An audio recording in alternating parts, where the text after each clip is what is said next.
ನಮಸ್ಕಾರ, police news 007ಗೆ ಸ್ವಾಗತ. ಇವತ್ತಿನ ವಿಶೇಷ ಸುದ್ದಿ ಏನಿದೆ ತಿಳಿಯೋಣ ಬನ್ನಿ.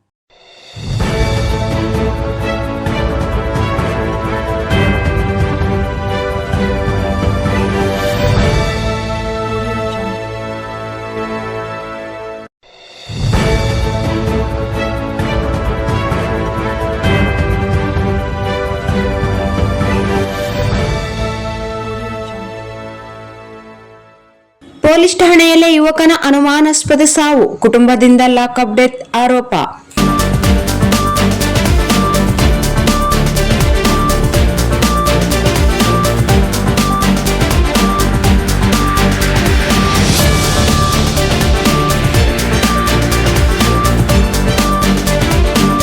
ಕುಟುಂಬ ಕಲಹದ ಹಿನ್ನೆಲೆಯಲ್ಲಿ 112 ತುರ್ತು ಸಹಾಯವಾಣಿ ಸಿಬ್ಬಂದಿಯಿಂದ ಪೊಲೀಸ್ ಠಾಣೆಗೆ ಕರೆತರಲಾಗಿದ್ದ 36 ವರ್ಷದ ಯುವಕನೊಬ್ಬ ಅನುಮಾನಾಸ್ಪದವಾಗಿ ಮೃತಪಟ್ಟಿರುವ ಘಟನೆ ವಿಜಯನಗರ ಜಿಲ್ಲೆಯಲ್ಲಿ ನಡೆದಿದೆ. ಮೃತನ ಕುಟುಂಬಸ್ಥರು ಇದು ಸಹಜ ಸಾವಲ್ಲ, ಪೊಲೀಸ್ ಕಿರುಕುಳದಿಂದ ಸಂಭವಿಸಿದ ಲಾಕಪ್ ಡೆತ್ ಎಂದು ಆರೋಪಿಸಿದ್ದು, ಈ ಕುರಿತು ನಿಷ್ಪಕ್ಷಪಾತ ತನಿಖೆ ನಡೆಸುವಂತೆ ಆಗ್ರಹಿಸಿದ್ದಾರೆ. ಮೃತರನ್ನು ಜಾಲಿನಗರ ನಿವಾಸಿ ನಿಖಿಲ್ 36 ವರ್ಷ ಎಂದು ಗುರುತಿಸಲಾಗಿದೆ. ಕುಟುಂಬ ಕಲಹದ ಹಿನ್ನೆಲೆಯಲ್ಲಿ ಅವರ ಪತ್ನಿ 112 ತುರ್ತು ಸಹಾಯವಾಣಿಗೆ ಕರೆ ಮಾಡಿ ದೂರು ನೀಡಿದ್ದು, ಬಳಿಕ ಸ್ಥಳಕ್ಕೆ ತೆರಳಿದ ಸಿಬ್ಬಂದಿ ನಿಖಿಲ್ ಅವರನ್ನು ಠಾಣೆಗೆ ಕರೆತಂದಿದ್ದರು ಎಂದು ತಿಳಿದು ಬಂದಿದೆ. ಠಾಣೆಗೆ ಕರೆತಂದ ಬಳಿಕ ಏನಾಯಿತು, ನಿಖಿಲ್ ಅವರ ಆರೋಗ್ಯ ಯಾವ ಕಾರಣಕ್ಕೆ ಹದಗೆಟ್ಟಿತು, ಹಾಗೂ ಅವರು ಯಾವ ಸಂದರ್ಭಗಳಲ್ಲಿ ಮೃತಪಟ್ಟರು ಎಂಬುದು ಇನ್ನೂ ಸ್ಪಷ್ಟವಾಗಿಲ್ಲ. ಠಾಣೆಯಲ್ಲಿಯೇ ಮಾನಸಿಕ ಹಾಗೂ ದೈಹಿಕ ಕಿರುಕುಳ ನೀಡಲಾಗಿದೆ ಎಂದು ಕುಟುಂಬಸ್ಥರು ಆರೋಪಿಸಿದ್ದು, ಈ ಕುರಿತು ಪೊಲೀಸ್ ಠಾಣೆಯಿಂದ ಅಧಿಕೃತ ಸ್ಪಷ್ಟನೆ ಇನ್ನೂ ಲಭ್ಯವಾಗಿಲ್ಲ. ಖಲೀಲ್ ಅಸ್ವಸ್ಥಗೊಂಡ ನಂತರ ಮುಂಜಾನೆ ಸುಮಾರು 3 ಗಂಟೆ ವೇಳೆಗೆ ಆಟೋದಲ್ಲಿ ತಾಲೂಕು ಸಾರ್ವಜನಿಕ ಆಸ್ಪತ್ರೆಗೆ ಕರೆದೊಯ್ಯಲಾಗಿದ್ದು, ಅಷ್ಟರಲ್ಲಿ ಅವರು ಮೃತಪಟ್ಟಿದ್ದಾರೆ ಎಂದು ತಿಳಿದು ಬಂದಿದೆ. ಆಸ್ಪತ್ರೆ ಆವರಣದಲ್ಲಿ ಮೃತನ ಸಂಬಂಧಿಕರು ಹಾಗೂ ಸಾರ್ವಜನಿಕರು ಹೆಚ್ಚಿನ ಸಂಖ್ಯೆಯಲ್ಲಿ ಜಮಾಯಿಸಿದ್ದರಿಂದ ಉದ್ವಿಗ್ನ ವಾತಾವರಣ ನಿರ್ಮಾಣವಾಗಿದ್ದು, ಮುನ್ನೆಚ್ಚರಿಕಾ ಕ್ರಮವಾಗಿ ಬಿಗಿ ಪೊಲೀಸ್ ಬಂದೋಬಸ್ತ್ ಏರ್ಪಡಿಸಲಾಗಿದೆ ಎಂದು ಗುರುತಿಸಲಾಗಿದೆ. ಕಸ್ಟಡಿಯಲ್ಲಿ ಡೆತ್ ಪ್ರಕರಣವಾಗಿರುವ ಹಿನ್ನೆಲೆಯಲ್ಲಿ ತಾಲೂಕು ನ್ಯಾಯಾಧೀಶ ಮಧುಸೂದನ್ ಅವರ ಸಮ್ಮುಖದಲ್ಲಿ ತನಿಖಾ ಪ್ರಕ್ರಿಯೆ ಆರಂಭಿಸಲಾಯಿತು.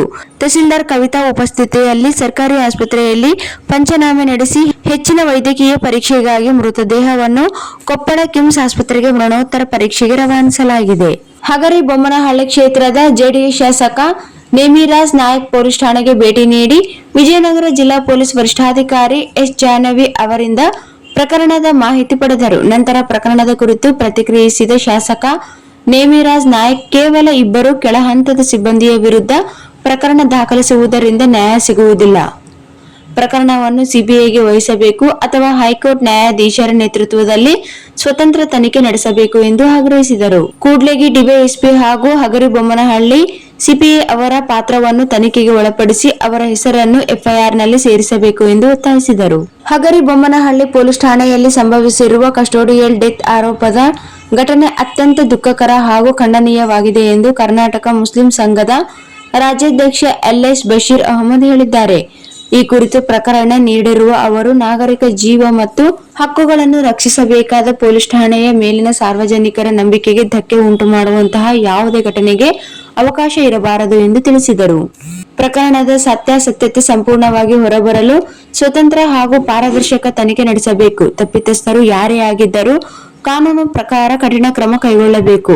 ಕರ್ತವ್ಯ ನಿರ್ಲಕ್ಷ್ಯ ಹಾಗೂ ಆರೋಪ ಎದುರಿಸುತ್ತಿರುವ ಪೊಲೀಸ್ ಸಿಬ್ಬಂದಿಯ ವಿರುದ್ಧ ಸೂಕ್ತ ಕಾನೂನು ಕ್ರಮ ಜರುಗಿಸಬೇಕು. ನ್ಯಾಯಾಂಗ ಪ್ರಕ್ರಿಯೆಯಲ್ಲಿ ತಪ್ಪಿತಸ್ಥರೆಂದು ಸಾಬೀತಾದರೆ ಅವರನ್ನು ಪೊಲೀಸ್ ಸೇವೆಯಿಂದಲೇ ವಜಾಗೊಳಿಸಬೇಕು ಎಂದು ಆಗ್ರಹಿಸಿದರು. ಮೃತ ಖಲೀಲ್ ಅವರ ಕುಟುಂಬಕ್ಕೆ ಮಾನವೀಯ ನೆಲೆಯಲ್ಲಿ ರಾಜ್ಯ ಸರ್ಕಾರ ತಕ್ಷಣವೇ 1 ಕೋಟಿ ರೂಪಾಯಿ ಪರಿಹಾರ ಘೋಷಿಸಬೇಕು ಹಾಗೂ ಕುಟುಂಬದ ಅರ್ಹ ಸದಸ್ಯರೊಬ್ಬರಿಗೆ ಸರ್ಕಾರಿ ಉದ್ಯೋಗ ನೀಡಬೇಕು ಎಂದು ಒತ್ತಾಯಿಸಿದ್ದಾರೆ. ರಾಜ್ಯದ ಗೃಹ ಸಚಿವರು ಸ್ವತಃ ಮೃತರ ಕುಟುಂಬವನ್ನು ಭೇಟಿ ಮಾಡಿ ಸಾಂತ್ವನ ಹೇಳುವುದರೊಂದಿಗೆ ನ್ಯಾಯ ದೊರೆಯುವ ವಿಶ್ವಾಸ ಮೂಡಿಸಬೇಕು. ಯಾವುದೇ ಒತ್ತಡಕ್ಕೂ ಮಣಿಯದೆ ಕಾನೂನಿನ ಚೌಕಟ್ಟಿನೊಳಗೆ ನಿಷ್ಪಕ್ಷಪಾತ ತನಿಖೆ ನಡೆಸಿ ನೊಂದ ಕುಟುಂಬಕ್ಕೆ ಶೀಘ್ರ ನ್ಯಾಯ ಒದಗಿಸಬೇಕು ಎಂದು ಎಲ್ಎಸ್ ಬಶೀರ್ ಅಹಮದ್ ಆಗ್ರಹಿಸಿದ್ದಾರೆ.